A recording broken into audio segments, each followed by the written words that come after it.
So welcome to an episode of Betatalk. And this is a very special episode. So I've started a new thing. You might have seen it on LinkedIn and things like this. The Guild of Master Heat Engineers.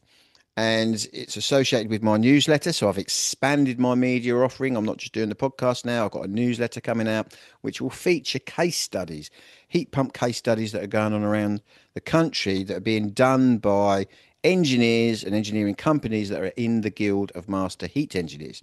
And I'm very excited today because I've got two people who were involved in my first ever case study on that newsletter. Firstly, I'd like to thank my guild patrons who are Primary Pro, which is the outside pipe installation system that people are using. Cast Rads, fantastic radiator company that do cast radiators, and the Renewables Centre run by the Wolsey Group. So thank you to them for making it all happen and getting this newsletter off the ground. So if you did read that first newsletter, you would have read a case study all about Alex Hilton's Grade 2 listed home that had a heat pump system installed by two of my very, very good friends from Custom Renewables. Mark Denman, he's been on my podcast before at the live installer show, and Liam Barry. So welcome to the show, guys. I'm going to start with you first, Alex. What made you want to get a heat pump? Hey, thanks for having me on the show. Well, I've been in sustainability about 20 years. So I've done quite a couple of sustainability jobs in big companies and I bought a bit of a wreck of a Grade 2 listed house. It had a feature gas boiler in the kitchen in one of the chimneys. And I realised that I wanted to get that boiler moved. I needed a new kitchen anyway, and I'd need planning permission. So I thought, well, rather than just move the gas boiler to have to sort it out later anyway, let's go big and think about it properly and work out what needs to be done once and hopefully well to set up the house for the future. It meant that in trying to fix up a new kitchen, I ended up ripping up the whole of the ground floor, putting underfloor heating in, new pipe work for all the radiator system in the house, new hot water tank, and a heat pump. I don't know if any of you are having a bit of trouble with the internet, but it may help if, like I say, I'm going to turn my camera off. It might help, which is sad because it's nice. It's always nice to see you guys. Um, so yeah, Alex had this Grade 2 listed building, and of course Liam, as we know, is this. Yeah, I can hear you fine. Yeah, You can hear me fine. So Liam is this fantastic. He really loves doing the design side of yeah, things. it's fine. Yeah, You're sort of more of the business side of it. Um, yeah. what were the challenges that you found in this property? I mean, I know from when I discussed this with Liam, the biggest problem I think well, you and Alex, Liam and Alex both came across was actually how to implement the whole thing into Alex's house. So understanding what the actual all the different kinds of building fabric there are, because it was a combination of previously two houses, wasn't it, Alex, and then brought into one ish many moons ago. So it's not just one wall that is one fabric. There's like each wall has something else on it. And then I think there was one bit where Liam was, when we was actually installing it, he was drilling through to run some pipe work, and then a load of the ceiling sort of fell on him as well, which was just mud. Like some parts of the house were just like bits they hadn't even seen before. And I think the biggest problem you're always going to get, and I think we've spoken about this before, Nathan, as well, in different properties, is where you've got period properties, Grade 2 listed, and they're 17th century, 18th century, and all the rest of it, is the different wall fabrics. We don't necessarily know the U values of them.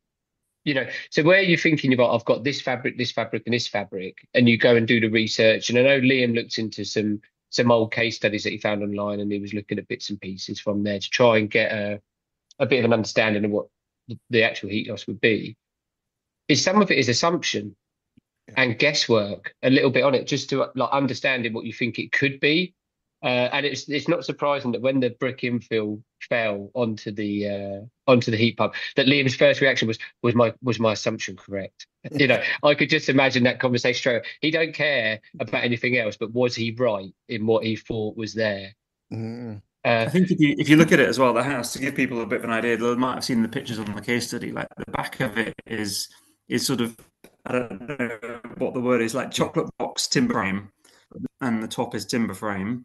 But then you go to the front of the house, and it's possibly still timber framed, but in 1797 it was clad in brick, and the window openings were changed, and we have no idea sort of the makeup of that. And I've got a bit of cavity wall that's potentially 200 years old as well at one point, you know. So it's all a bit of a hodgepodge, which makes it really challenging to even have any idea of what it it's even when you look at that. So let's say you get to the point where you think, right, I know what the building fabric is, so I've got a strong educated guess. This is the U value from the calculations I've done.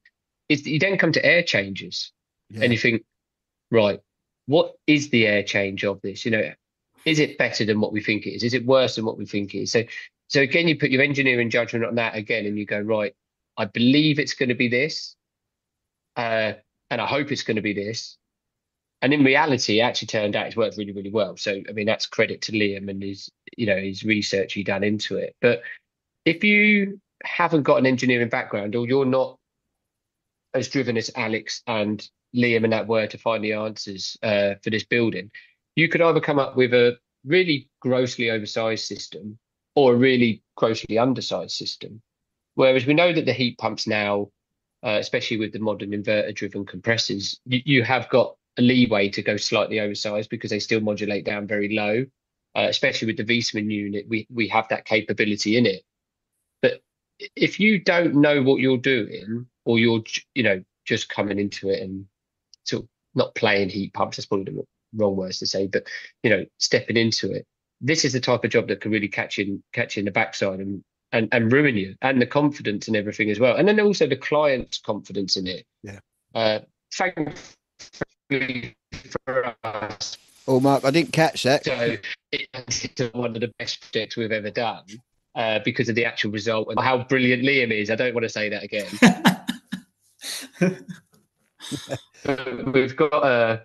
We've got a tremendous case study on this one as well now, not just for Alex himself, but we can really showcase this across many different clients and say, and Alex say this as well with absolute pride and authority on it, that yes, you can have a 17th century grade 2 listed building that we believe could be leaky as hell. We don't know necessarily what all the building fabrics in it are, but with some proper engineering judgment and some real experience, you can install a fabulous system, which is credit to Liam and Alex on this one. This is exactly what's happened.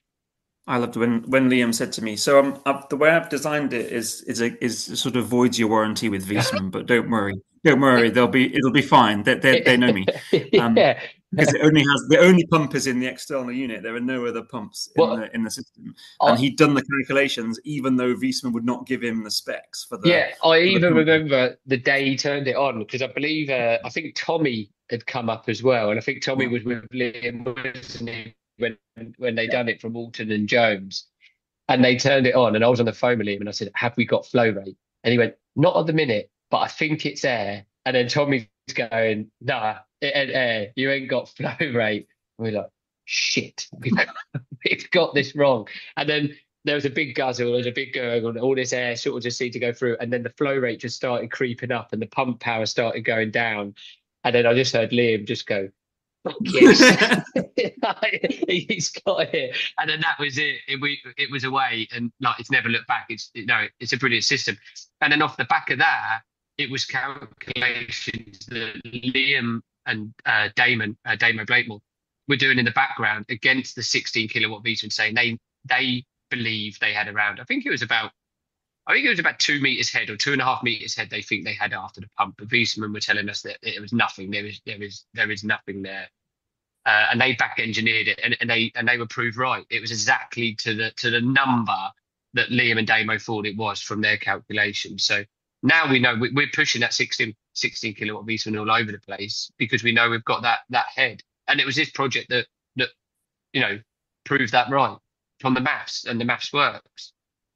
Did this one's up for a national award as well, isn't it? I mean, I think we saw that, Alex, didn't we, the other day on LinkedIn? This has been entered for a national award by Viessmann. Have I got that right? Yes, we had the NCR award the back end of last year, didn't we, Alex, as well, that we were highly commended for on this award.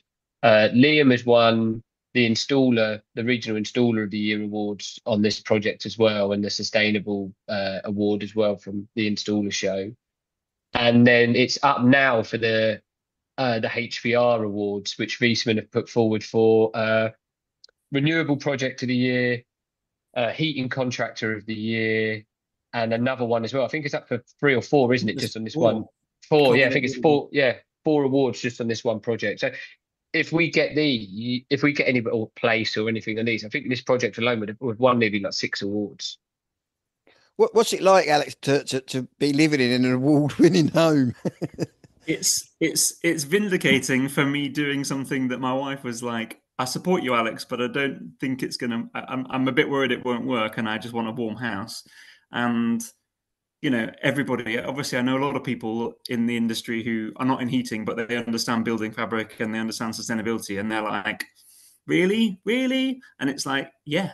And actually, based on the back of the next set of awards that they're up for. I'm going to have a downstairs loo full of certificates, which is amazing. But it's really reassuring because it makes me pleased that I can actually do something that I believe in strongly, and that I guess by fluke more than anything. I guess it's not fluke, is it? It's by me looking and finding the right people, but like having trust in Liam to do what he needs to do. But for it's brilliant that we can try things. I'm always keen to try and push things, and so the fact that Viessmann are pushing it for us, even though it breaches, as I've said, all of their requirements about how you need to install the system, is brilliant, and I love that, and I think that's amazing. Like, what a great opportunity to have a house that has been here longer than St Paul's Cathedral, and yet has a system that is groundbreaking and pushing all the boundaries. Like it's like the perfect dream for a sustainability geek like me, even though I don't really know anything about heat pumps. The only problem I have now is that I'm not allowed to tweak anything. I used to always be tweaking my heating system, and now I know that I've got to leave it because it does itself. It just runs. The beauty of this though is that exactly what Alex just said there. It's that beautiful old property that has seen everything. It's been here since the 17th century. It sat there and weathered every storm. And then we've got this brand spanking new, modern, very, very simple, because it's the most simplest system that you could put in it. The heat pumps on, everywhere gets warm, and it just runs, sitting outside. And it's a beautiful blend of modern technology and 17th century building structure, handmade house, everything in there. It's not engineered, it's built by someone in their hands. Then we've got this lovely machine outside. It's a lovely picture. Well, talking about going back to how we were talking about the fabric, and obviously, I know Liam very well, and yeah, he's got the because when you do calculations, they are estimated heat loss calculations, and you have to kind of have a lot of knowledge or a little bit of knowledge around building fabric, and some engineers don't do, I suppose, but he's obviously made some great assumptions, and did you think about doing an HTC test? Some of the stuff I've talked about on my podcast here, where people put actual measuring, measure the heat and transfer coefficient of the home over a few weeks. Did you think about doing that with this property, or it was just not viable? Or I think the one thing Liam did look at doing, and I don't know if him and Alex really spoke about, but I know me and Liam spoke about it, would potentially be blower door test, finding out what the actual air changes were. Not so much the heat transfer coefficient, like with something like build test solutions or the like of that, like taking the temperature up and dropping it down. Liam was more concerned, and Alex would confirm, like right or not, was the air changes, was doing a blower door test on it. Yeah, we looked at that, and I think in the end we decided. I don't know. We decided not to. I can't remember exactly the conversation because I remember expecting that might have been part of the process.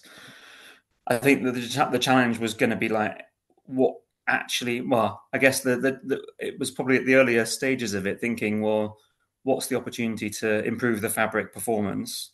And then there was quite a lot of conversation with Liam and I about the fact that we couldn't do certain things. So it's almost a bit of a moot point in some ways about it, because it's like, well, at one point there was talk of, replacing the internal doors to get better insulation within the spaces and fewer drafts and everything else. But actually, like, it's just not feasible. I'm not going to change the back door because it's 300 years old. Like it, Yeah. however much it would be great to have a modern, highly performing, well insulated door with a low U value. Like it's not going to happen. So, and I'm not going to support that. So actually, Yeah.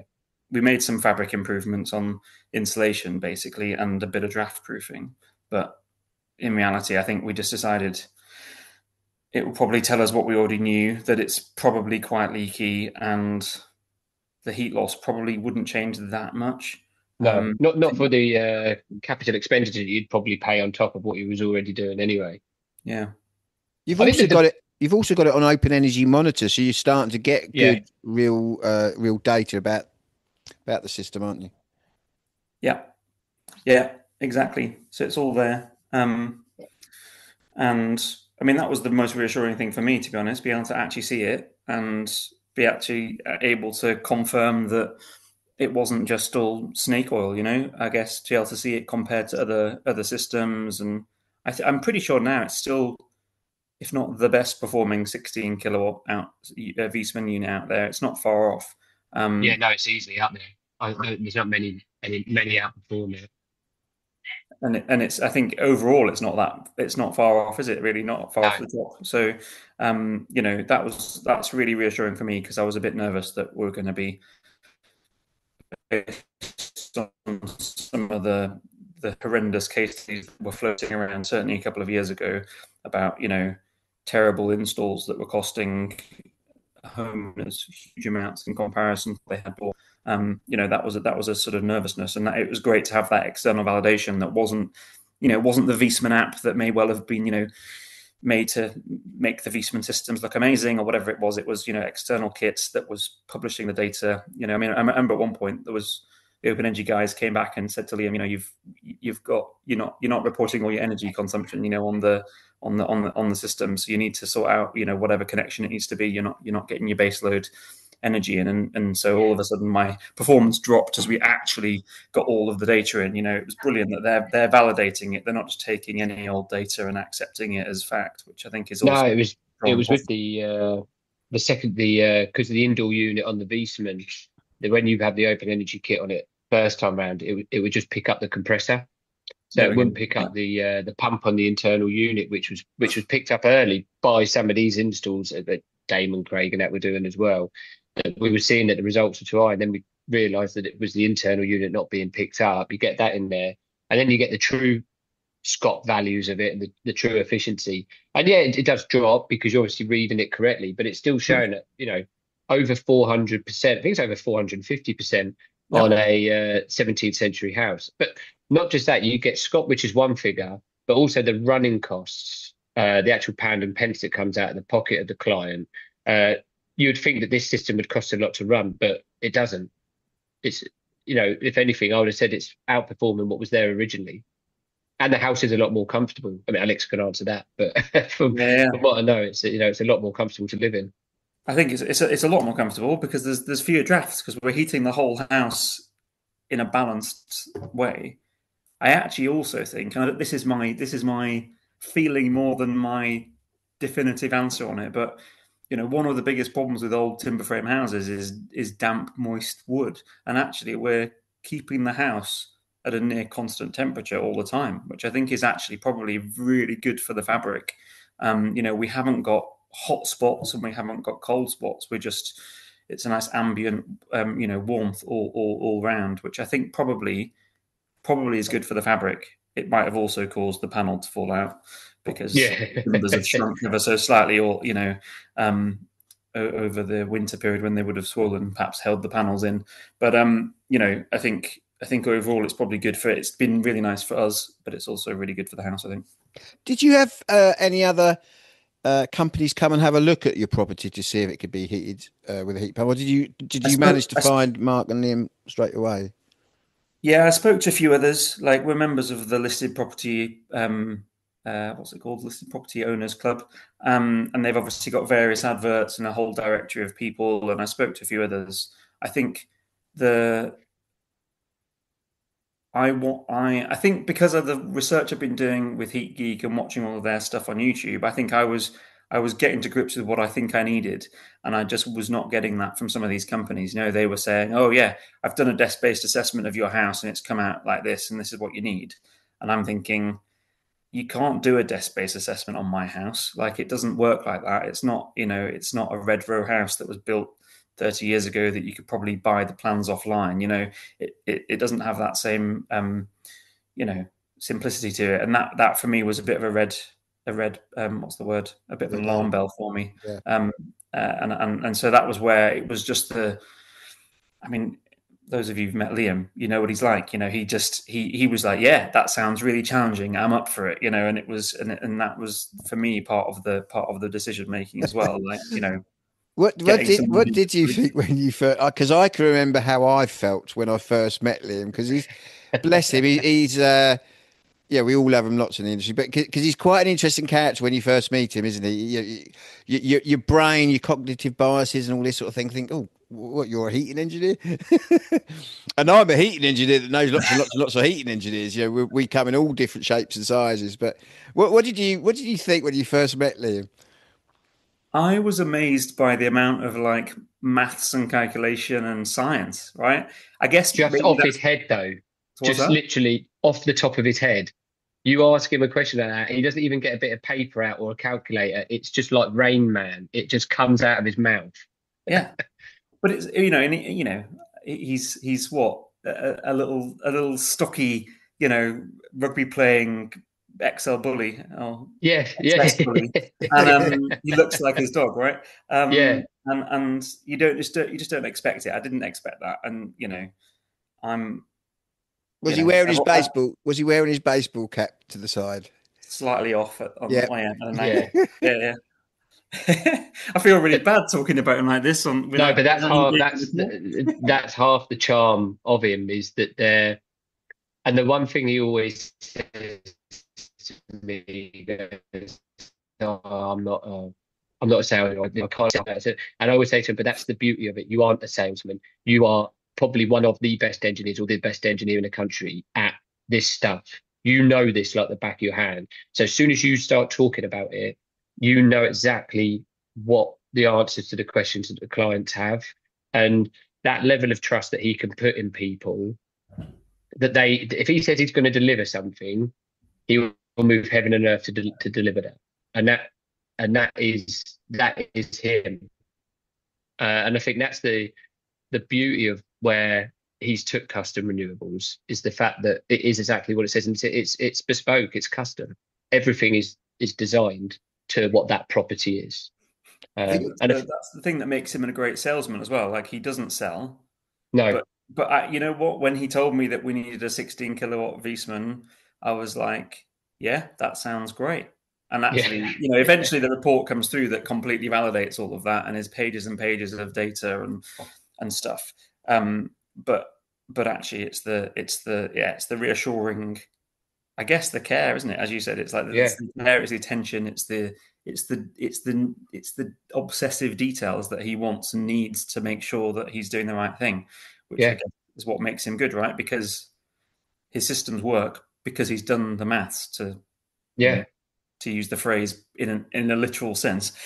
Yeah, he's done it. Yeah, he's done it, and I think that's the biggest part that we're seeing at the moment in the industry, just in a whole, is that there's a transition, obviously, off fossil fuels. We need to install more heat pumps, or we want to install more heat pumps up and down the country. And there is a vast range of different properties up and down the country. And the messaging that people get around microwall pipework, for an example, or the fabric of the building, you can't do it in old leaky homes. You can't have it in this. You can't do that. All of it's nonsense. If you get the right person to get inside that property and speak with a client and go through it all properly and do the math and understand what the client's needs and wants are and all the rest of it, a heat pump can work in any home. And I think the biggest problem we've got is there isn't enough people that understand that level of detail or the science and the engineering behind it. And that's the disparity that we've got in the industry at the moment. And that's the biggest problem that I find. It's come about from laziness, hasn't it? Basically, Yeah, right? everyone goes, I don't want to do that because it's complicated or a bit of I want the easy jobs. Well, I know that I can basically install this system in a house without thinking about it if it's built in the Yeah. last 50 years. But no, It's just people understanding that. I mean, the design service on it isn't. It's not a 1 hour window of work that you can just go in and fire it out. These companies, it's a paid for service that people need to understand that to design these systems properly, to deliver the end result, someone's going to have to put time and effort into it, and that time and effort needs to be paid for. now we're talking about design and the effort you put into it, and we've also mentioned Heat Geeks, Mark. So obviously, Adam and Heat Geek have made their announcement of oh crikey, I forgot what the Oh, the zero disrupt. Zero Disrupt. So have you got? I mean, I've got Adam coming on the. Well, I'm recording him next week. I mean, have you got? Because you and Liam sort of original elite Heat Geeks. I mean, have you Yeah. got any views on that or? I think there's a market for everything, Yeah, isn't there? yeah, There is an element in this cut in there that would be zero disrupt. And then they've got the element which is the other side of it, which does the paid for service. So you actually do like what we've done at Alex's, we go do a full, yes, someone would go and do a full design and all the rest of it. yeah, I think with the use of AI that's out there now in the right way can be a phenomenal tool to use, used in the right application with the right software and the right data. So I think it's the early days of it. I know they've done a lot of testing, and a lot of people have had some really good positive feedback on it from people around the network that have trialed it for them. So I think it's a wait and see for us on it because we haven't done anything with it yet. But uh, as long as for me, it always comes down to a few things: is it right for the client? Is it the right kit being installed for that project as well? And does it make business sense for us? mm, Uh, because that's the thing, that's the things you have to look at. If it's not going to make sense for us to do it, then we won't. But if it does make sense, then we will. Uh, mm. it's probably a sitting on the fence political answer there, but Well, no, it's very interesting. So I've been getting lots and lots and lots of questions about it. People that were on the Heat Geek map that are not on the Heat Geek map now ask me what I think of it. Now, as you know, I'm probably the industry's biggest critic. If I, even like people that I really really like or my sponsors, if I think they're probably doing something wrong, not the sponsors doing this show at the moment, but I've got no qualms about questioning it. But I yeah, actually kind of like the idea of it. So Heat Geek have obviously proved that they've got some great engineers and they can do these bespoke things. And I kind of like the idea that AI can look at all this good quality stuff that's been going on, they've been monitoring, and then maybe work out a better sort of system for some of the population of the country. I think the concept works, Nathan. I think it's a really good idea. The heat pumps that we've got now, inverter driven, great outputs, they can modulate quite low. There is a vast majority of homes in the UK, a very large population of homes in the UK, that you can have an element of plug and play. We do know that when people have replaced radiators in their homes over the years, whatever the Yeah, size of the windowsill is, there's the yeah, size of the radiator that goes in. So we do know that we overheat homes in the UK. We do know that we store more hot water than we need to in the UK. yeah, So a lot of the houses now are all unvented cylinders. There's a large proportion of that. I mean, anything built from sort of maybe late 90s, early 2000 onwards. I know there's an element of microbore in there, but the actual heat loss of the house is that small yeah, that the yeah, microbore doesn't really become an issue. yeah. Uh, so I think the zero disrupt stuff will work. There just has to be the finite measurements that they have. So it has to be within a certain place of like the where the old gas boiler was, so the pipe runs are really small. Yeah. But you have to have an unvented cylinder or an open vented cylinder there with a decent coil so it works. So there's lots of bits that have to come into it, but it is 100% going to tick a lot of boxes for a lot of customers. And also, I think it's a great way for engineers to transition from gas to heat pumps, where under the Heat Geek umbrella, which is a fantastic umbrella, they're getting not their hand held, but they're having the help and support to be able to do that. And then they can get the installs done, get them under their feet, and then they may progress onto some more challenging installs where they've got a bit more confidence and they want to push on and do bigger and bigger and bigger stuff. My first install was not a 17th century house. It comes with experience and all the rest of it as you go through it. But I think what Heat Geek are doing, they're pushing the boundaries, and I think that's what Heat Geek has always been about. Pushing the boundaries of engineering, and now trying to do it. Can we push the boundaries of installations? Can we make it more affordable for clients? Can we open it to a lot more clients than just the Alex Hiltons, just some of the other clients that we've had, the real geeks amongst us. It's opening it up to a much wider population that may not have thought about heat pumps before. And also that we've seen with the R290 refrigerant in heat pumps that we can run them slightly warmer, say 50, 55 degrees, and the efficiencies don't drop off like some of the other units would have done. So the actual cost of use to run isn't going to be as high as it was previously. So some radiator upgrades may not be needed. So I think it's definitely got a place, and I think it will open the doors and open avenues for a lot of people. And I hope it will bring in a lot more engineers to think about installing heat pumps. It gives them an avenue to it, and I think that can only be a positive.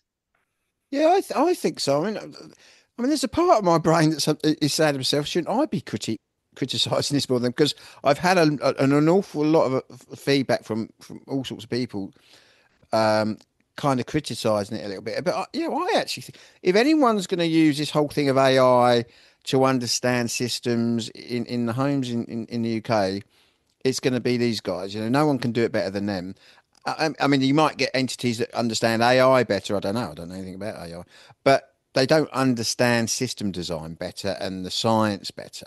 I mean, I think one of the challenges Heat Geek had right in the beginning, which I knew they would have, because obviously my expertise, I'm not an expert engineer, but I understand training possibly better than most people in the sector, is there's this expectation that when you go on a course, even if it's a very good course, the content's good, the person delivering that content is good or exciting, exuberant, and people.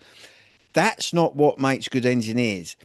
And it's one of the philosophies of Betatalk. It's you activate people as learning resources for one another. That's the peer-to-peer learning, which Heat Geek are good at. But it's activating people as self-directed learners. Now, some people activate themselves, like your Damons, your Liams. So when your Liams went on these courses, I mean, Liam did that Heat Geek course, I think, a multiple because he liked it. He liked, right, I want to do this case study. I want to give myself a scenario. I'm going to work on that. But a lot of people go on courses. They go, oh, yeah, this is great. Never knew this stuff before. This is great. And then they go home and they don't utilize that knowledge because they're not putting heat pumps in yet. They don't give themselves a scenario. Right, I'm going to give myself like a house that's 12 kilowatts. Let's try and work out what it would be, what the flow rates would be. And so the Heat Geek course, and I said this on a LinkedIn post, Adam has inspired more people to learn about this than anyone else in the history of the heat industry, without a doubt. And also for homeowners. I mean, people like Alex was watching his videos. Without a doubt, bar none, Adam inspired engineers again to learn about science. Now, that's different, though, to everyone going and doing the course becomes competent. And that's the same with any courses out there. It's about inspiring them people to think, right, I want to learn as much as possible. So I've done the course now. How do I practice? How do I practice what I've learned? That's the important thing, which is, again, is where they can use their AI systems. I mean, there's quite easy ways to work out, if someone's watching the same video or have watched it 4 times, you can bet your bottom dollar that that's someone that's going to be that interested in learning. So get hold of them and nurture that learning. But there are people out there that will just go on a course to get that badge of honour, and that has been a bit of an issue for Heat Geek as well. And that's why they've iterated. And one of the reasons Adam wants to come on is because he felt like no one really knows what they're doing at the moment, where they've sort of come from and where they are at the moment currently. So. If you look at the involvement of any business, Alex found Liam through Heat Geek as well. So you had that original customer base that were really early innovators of this heat pump market, if you like. We're not even at adoption stage, are we? We're still probably in innovation stage. So early innovators on it, which Heat Geek were as well, with that level of engineer. But that has a ceiling, doesn't it? There's only a pool of that. So then Heat Geek had to evolve, and it's evolved again to then opening it up to even more engineers.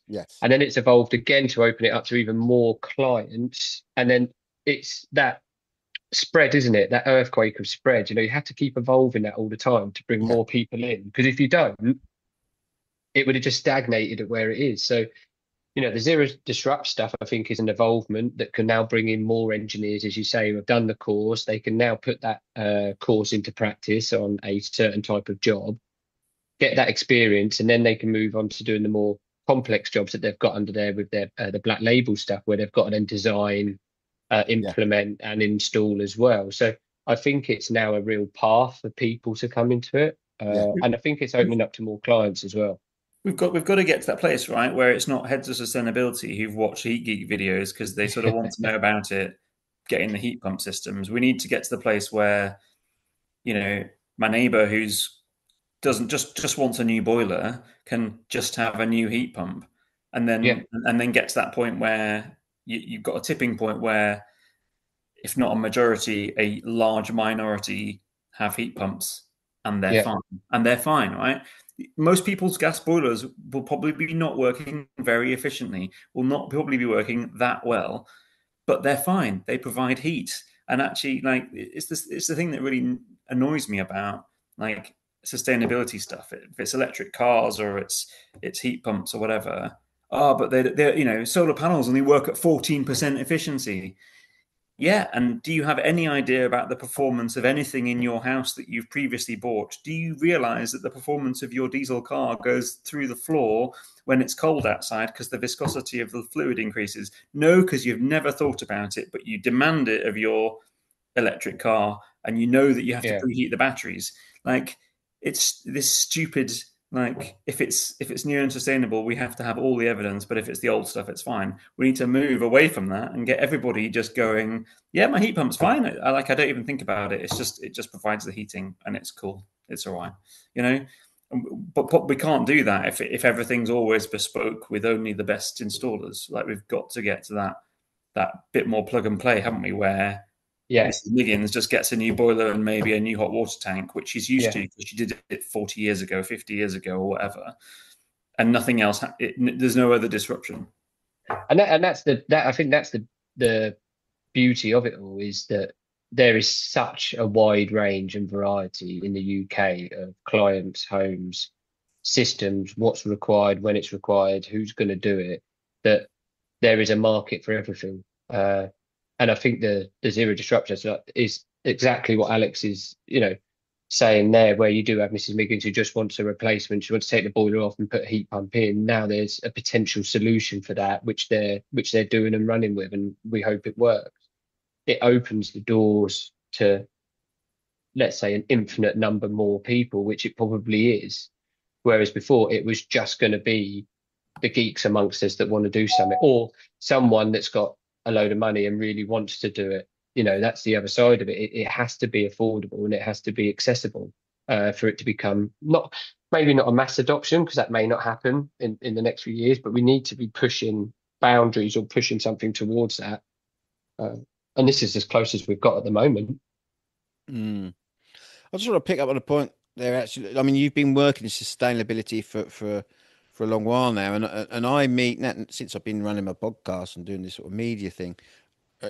I meet an awful lot of people in the sustainability world, and I want to come back to this whole thing of self-directed learning, because it's not just us engineers. It's that there's so many people in the sustainability world I meet, and then when the conversation goes on to heat pumps, they're like, "Yeah, but they only work in new buildings."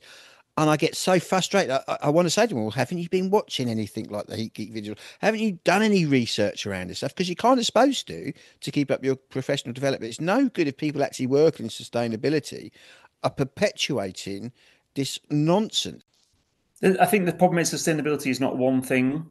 Yeah. It's a multitude of things. So, like, I've worked in, a lot of essentially real estate and property sustainability for a long time. And so that means that I sort of understand that, there's been the adoption in the commercial space with the big air handling systems for office blocks Yeah, and everything else.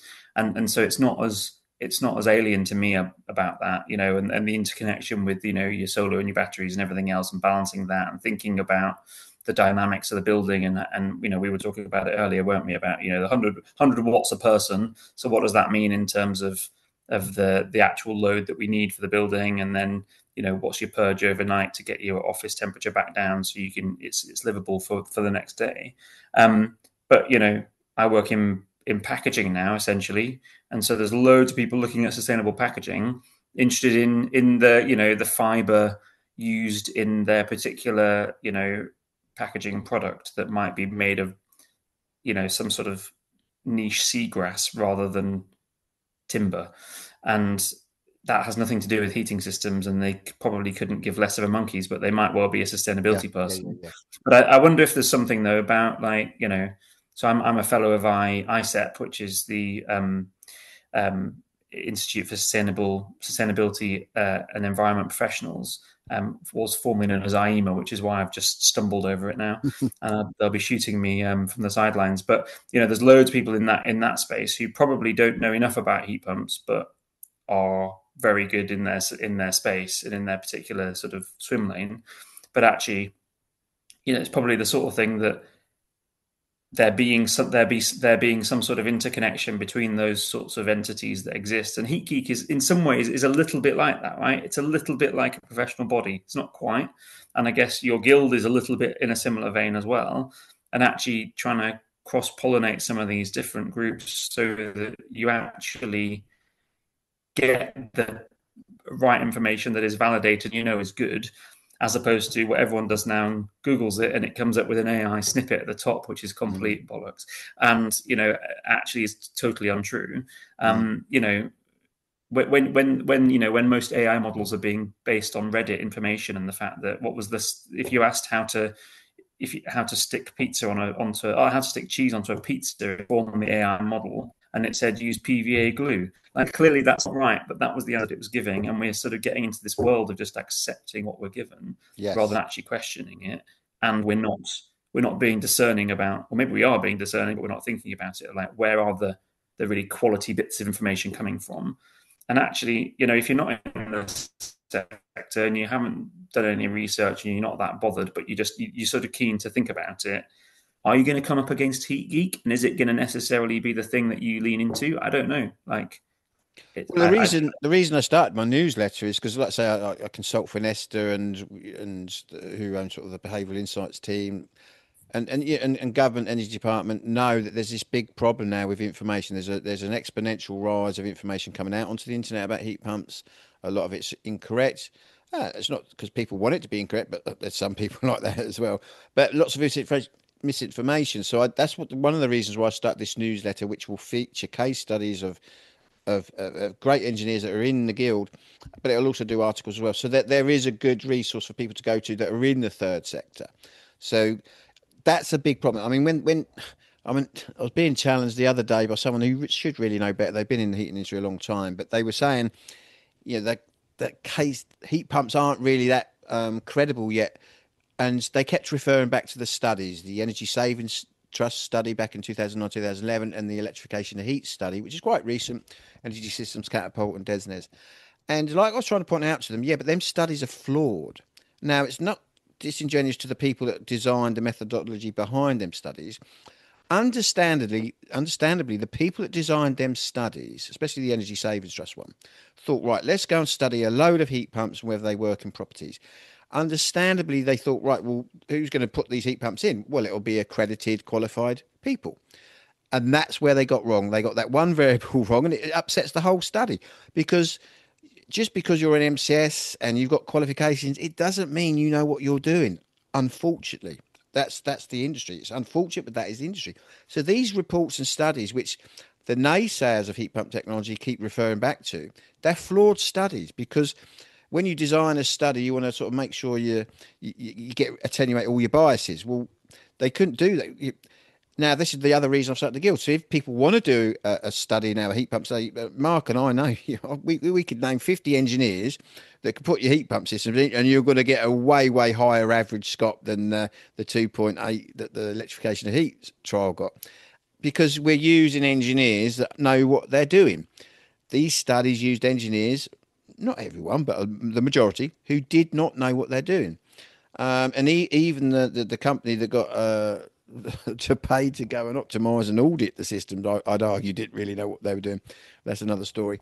But yeah, so that's one of the reasons the guild has started, the newsletter starts, is to help people find who's good, and they're peer assessed. You know, it's not the qualification; they're peer assessed. All the good people know who the other good people are. It's just a natural thing, and I explain that on the about page. And also to help third sector and anyone that wants to engage, because that's another problem. People are not engaging with the engineers, and I know it's hard to engage because you're busy. Mark's busy, Liam's busy. Liam probably don't want to engage with anyone No, no. apart from his customers. Yeah. You know, that's who he wants to engage with. He doesn't want to be taking part in studies and stuff like that. He's just there to do a job, and he's good at doing it. But you have to look at the business side of it, then, Nathan, when you talk about that. If you look at a lot of the great engineers, they're great engineers because they're on the tools. Yeah, And that's where you want these guys to be, is yeah. designing and implementing and installing these systems, which I think is where Heat Geek is massively playing its part, because it takes that burden of the administration side of it off them, and allows them just to be, they want to be installers, but they're the only ones probably doing that. There isn't, if you look at the administration of heat pumps, MCS, the cost of that administration and the burden of that, like, people don't want to do it. So if they don't want to do it, they're just going to stick to potentially the gas boilers or the oil boilers or biomass or whatever they're doing. You have to, if we really want to make a change, we have to make it accessible to all, not just as a client base to have a heat pump installed, but also to be the installer. It has to be accessible for them, and give them the ability to actually go and do what they love to do. And if you created an environment like that, I don't think you'd have a problem in installing or even promoting, selling heat pumps, because the installers would do that for you. But they have so many hurdles against them, and people pushing against them makes it more and more difficult. They just say, "Oh, I'm not bothered about it. I'll just go and fit a gas boiler or a fossil fuel oil boiler or whatever it is." That has to change. Something has to change there. Have you had friends visit your house, Alex, that have been inspired or been curious about how you're heating your home? Yep. Lots of people ask me about it. I've had, actually, I found out last week that a friend of mine who lives in the next village along, actually, he lives in a might be 1990s, maybe 1980s house. And he was not convinced by solar panels. And we had a heated discussion in the house, in the pub about it. And we didn't seem to come to a conclusion. He didn't seem to be convinced. But he's recently got a heat pump. And is very happy with it. And he upped to the battery storage that he had already in the garage and all of that sort of stuff to support that. I had a completely random person approach me on LinkedIn going, "I've seen a case study with your name on it, and I've tried to draw the dots together, and I found you. Are you the person?" And they were someone who was actually in sustainability but didn't necessarily know about heat pumps, but they wanted to do the right thing. And so just asked me 1,000,001 questions about it and my sort of experience of it, presumably because they felt like they didn't know quite where to turn for the trusted information, I guess. Yeah, I mean, I think it's stupid, isn't it? Because it's not a new technology, and it's not. If you go to a lot of Europe, particularly the northern Europe, there's loads of heat pumps everywhere. Every house has them. We're still building new housing with gas boilers and no solar, which are just, frankly, is an abomination.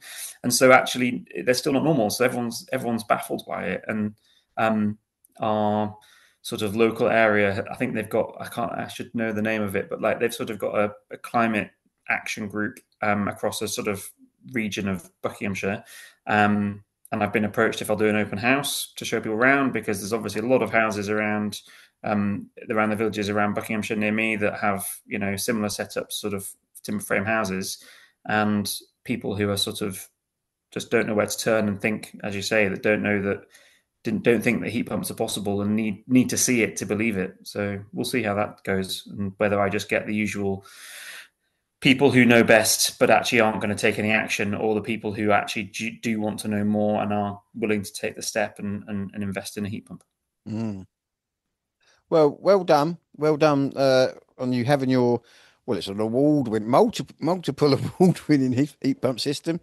Thank you both for coming on the show. And thank you for being my first case study in my new newsletter. Very exciting indeed. So I'm sure we'll all meet up at some point and have a good drink, Alex, to celebrate. That would be great. I'd love it, particularly when we get our next flurry of whatever it is, 4 awards. Yeah, that's it. Yeah, we'll get them in. I hope they're all hanging in there, says Lou. I do hope the NCF. I need to find out which awards we've actually won and stuff. So if Liam's got an award for installer and I haven't got it on my wall, I need it. We can get something definitely made up, because I know he's got the. You've got the highly commended one, haven't you? That's up in that. I just wanted to say, so there's one thing I wanted to say. So all these awards you'll be getting and plastering on your downstairs toilet wall, that was going to affect the U value of your wall. Liam might have to come round and recalculate it. You'll have so many of them. Don't tell Liam. Thank you ever so much. Overheating it. Yeah. Thank you ever so much, gentlemen, for coming on the show. It was really nice to meet you, Alex. Cheers. Thanks. Thanks for having me. Thanks a lot.